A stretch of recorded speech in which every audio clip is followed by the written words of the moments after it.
Hello, SuperCoaches. It is the preview podcast for round 24, second week of the head-to-head finals. If you're playing this week, it is sudden death. We've got Rob Sutherland and Jett Hatton in the studio today. How's your team travelling, Rob?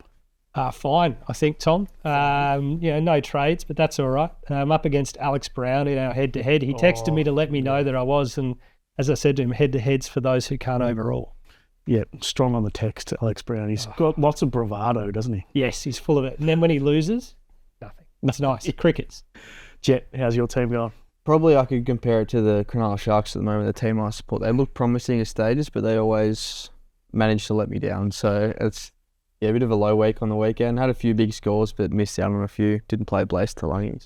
I watched your Sharkies live at Cogra Oval over the weekend, and it was good to see the Dragons finally win a tight match for once.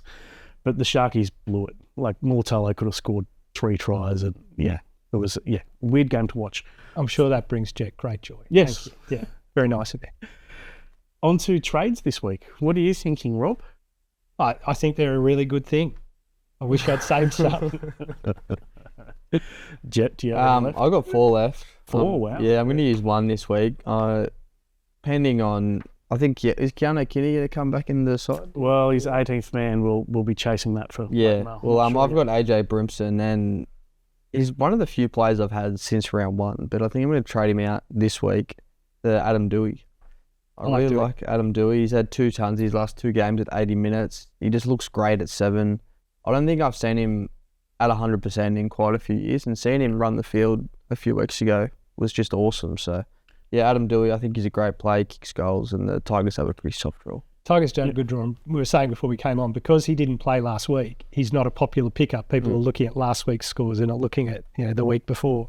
Yeah, I think Doueihi's the dark horse. Yeah, showed a bit of speed as well with 3 ACL injuries. He got in the clear the other day and outrun a few people. Yep. For me, I've got Ezra Mam injured, so he's got to go. I think Jaden Campbell is the best option. We were just chatting before. He could easily have got a ton on the weekend if it wasn't for Latrell knocking the ball out and apparently twisting his knee as well. He tweaked. He sort of did a Latrell, flop on top of him and then twisted Campbell's knee that was already bandaged up. And he sort of went out of the game almost for 15 minutes after that. He came back into it, but you could see it really hurt him. Yeah. Hopefully he's not in doubt for this week because I don't think so. He finished it. Yeah, he finished pretty strongly. Was busting tackles right at the end. Yeah. Had that should have laid down. Yeah, that would have been an extra kick, 4 points, double, and then into golden time. Yeah. Anyway. Yep. He's just too good. Good to see that he is an upstanding citizen and didn't lie down in that situation. SuperCoach Finals is coming soon, so that's our short format game over the actual NRL Finals. There's no salary cap. You get a fresh team every week. Captains and vice captains, there's a bit of a twist on that too. So look out for that. EPL has launched already.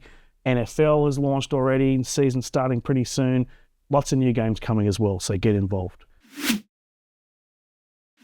Who's your player to avoid, Rob? Well, it's Latrell Mitchell. I'm not doing this Rooster anti-Souths rubbish. He's a reasonably popular pickup, and I don't quite get it in that he hasn't got the goal kicking. He's got a bye still to come. The draw's not great, and he does Latrell things, right? So he chimes into the game and does something brilliant and unquestionably brilliant. The flick pass behind him for AJ to score was tremendous, but there are long periods of no scoring. I think it's a mistake. For me, it's people selling Scotty Drinkwater.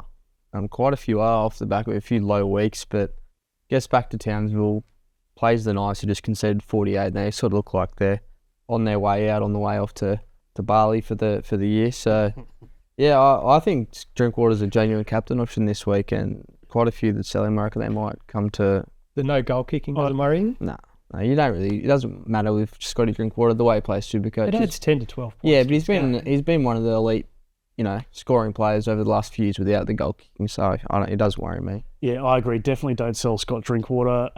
He could go absolutely gangbusters, and if you're behind in your head-to-head this weekend, him as captain is a definite move. I disagree. I've got Drinkwater as a sell. Yep, I did read that yesterday and disagreed with it. My no-go zone is actually Cameron Munster. So his most popular purchase this week. I don't like the run. So he's got Panthers this week, Dogs next week, Then the Broncos, who I know they've got some injuries, but they're coming 6th, so they're a pretty good team. Then the Roosters, who are 9th, who basically need to win every game to make the 8. So it's a tough run. I also think he's going to get rested at some stage. I own Munster. I'm happy to own him, but I'm a bit worried about him in the run home. Look, I think Munster's one of those guys with Hughes out. The ball's going to be going through him. I think Harry Grant's more likely to get a rest than Munster. Munster did have that extra week off, a couple of weeks ago. I have concerns over Grant more than I have over Munster, but the draw with Munster doesn't concern me at all. He's been a matchup-proof player his whole career, so honestly, you think sometimes when the games are harder, that's when he starts to put his hand up a bit more, so that doesn't worry me at all. Yeah, he can go 30 against the Titans and then ton up against the Panthers. But still, I wouldn't be rushing out to buy Cameron Munster. I think Jaden Campbell is a better buy with the Titans running home, trying to avoid the spoon. On to guilty pleasure. So what are you thinking for this one? This feels weird. It's actually recommending Reece Rocks and Diamonds Walsh as a buy. I think he's going to get a goal kicking, which will flatten out, his scores, because Reece can go 35. But I think with the goal kicking, you're looking at a floor of 50. I know the draw is tough. I know he's missing his halfback and he's 5'8", so there's lots of reasons to not go Reece Walsh. But I think those are reasons maybe to flip to Reece Walsh. I think if they're going to win, if they're going to score, it's got to go through him. I actually think he's a really good captaincy option this week. Yeah, I think Reece Walsh. You still own him? Yeah, he's my guilty pleasure. Yeah. Low score last week, but it was really hard for him to get in the game when both your halves go out and they're the ones who create space for him. So I just thought it was really hard for him to get into the attack. He's got a good matchup this week. He gets the goal kicking with Reynolds out. Should get it for the rest of the season. At Suncorp against the Dolphins in a grudge match, I think Reece is going to go huge. And it's also one of those ones, right? It's like where you pick a guy that's playing against your team, because you pick Reece Walsh, and if he goes well, you're happy. And if he goes badly and the Broncos fizzle out, everyone's happy. Yeah. So, you're happy either way. Look, with the goal kicking, the thing is, let's say he gets 10, 12 points from goal kicking. He's probably going to get 10 or 12 points in errors as well, the way he's playing at the moment. So they cancel each other out. So I'm going no Reece Walsh. Yeah, I disagree with that. I think Reece is awesome. He's fun to have too. Welcome to this week's Best Bets, powered by Better. What are you thinking, Jett? Reece Walsh again. I've got Reece Walsh and the Hammer to score in a big matchup. Broncos and Dolphins has been a staple game the last few years. Big games, big players score. So $4.10 for the Hammer and Reece Walsh to score a try. Yeah, I think it's pretty good. I've got Mulatalo to score against the Titans, Walsh to score against the Dolphins, and Cooler to score against the Tigers. Right. I think having Turbo back at fullback, switching over to the left even more than he was when he was at the right and floating there occasionally, will unlock him $6.30. Yeah, I've got actually Cooler locked down as a bit of a pod for this week as well, so I like that. For me, it's pretty boring again. I think I like what the Eels are doing, so I've got them to win via the Rabbitohs with Lomax to score. Hasn't scored in a while, so I'm hoping he can get over $2.60. So that one, can we have Mitch Moses and Latrell to get into it with each other? Because I think that would be sensational. Could we bet on a Mitchell Moses blow up over or under 5 for the game against his own team or against his own team? Yeah. That's just passion. It's passion. Yeah, everyone blowing up about it can go for a spell. 100%. It's a halfback's job. Yeah. I love it. What are you really gambling with? For free and confidential support, call 1-800-858-858 or visit gamblinghelponline.org.au. Lots of questions coming through this morning. One from Anton Poser, who is one of the great SuperCoach tragics on Twitter. Is everyone holding a trade for Herbie Farnworth in case he returns in the final week? A move from Drinkwater to him would be huge. Drinkwater, of course, having the bye in the final round. You wouldn't think Herbie come back. I wouldn't think so. That hamstring went pop, and I think they're on their way out of the finals. I can't see it. I think it's a good reason to. I think holding a trade to the last round is a good idea, especially if you're a Drinkwater owner, because he's not going to play it. But it wouldn't be for Herbie. Yeah, I'll be holding a trade. I think Drinkwater does have to go, and he's in a red hot position at fullback. I also think they could be resting that week, so certainly I've got 4 trades So I'll be holding one for that week for sure, unless there's some sort of massive injury crisis between now and then. Yeah, I'm eyeing a Drinkwater to Latrell that week against the Roosters. You know, Latrell's going to have a big game that week, so that's what I've been eyeing. Thank you. Got lots of people asking about new games. Lots of people are saying bring back SuperCoach horse racing, which is where you were doing did your first ever podcast. Yeah, that was that was a while ago now. It was good. It was challenging, that's for sure, because it's sort of like the finals sort of format, how you change your team every week. Yeah.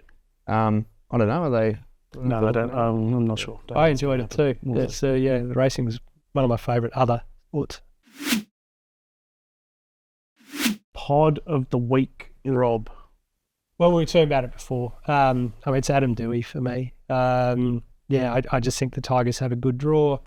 They'll probably lose most of the games, but I think they'll score plenty of points, and they're kind of an entertaining team to watch. So is Adam Doueihi. He's an entertaining player to watch when he's in good form. So when he's in good form and his legs hold up, he's a very good player. Yeah, especially when he's in the halves. He's such a better half than he is at centre, I think. Doueihi's my pod of the week. I've got a couple here. I think Turbo is a good option versus the Tigers. Hardly anyone's going there. I like your call on Cooler as well, with Turbo feeding him.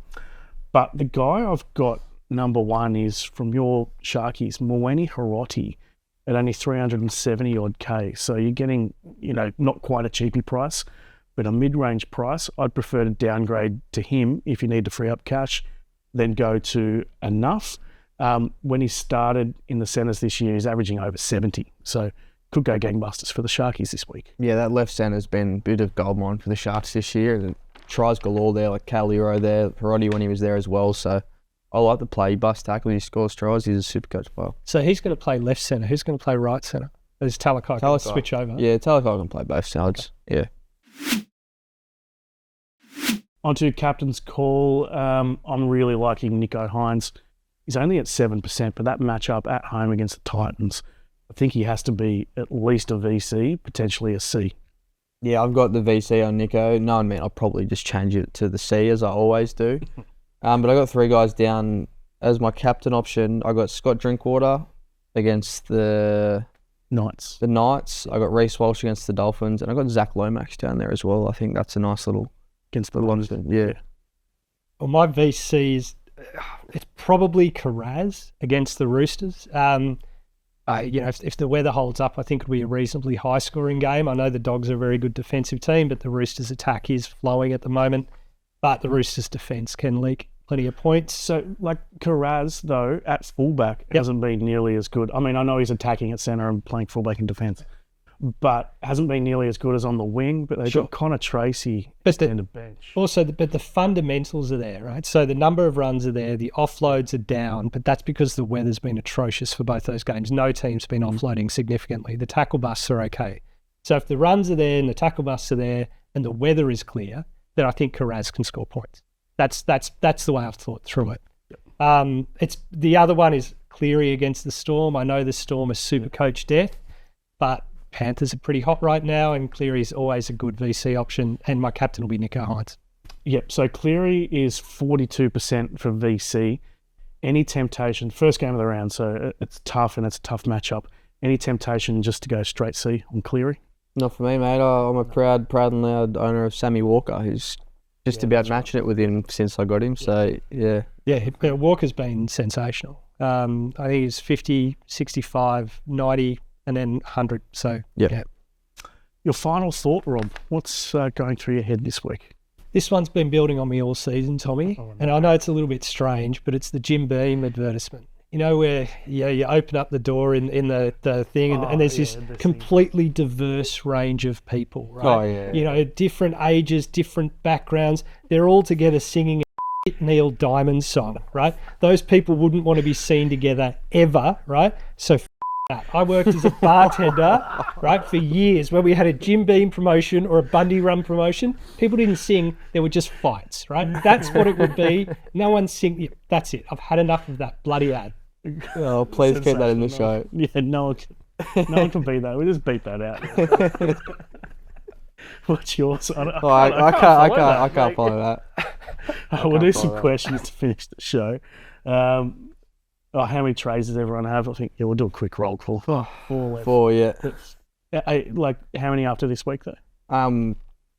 Depending, I'll probably move to Doueihi, so it'll be 3 after this week. 3 after this week. I need to hold up my Eurovision null points. Zero, none. They're all gone.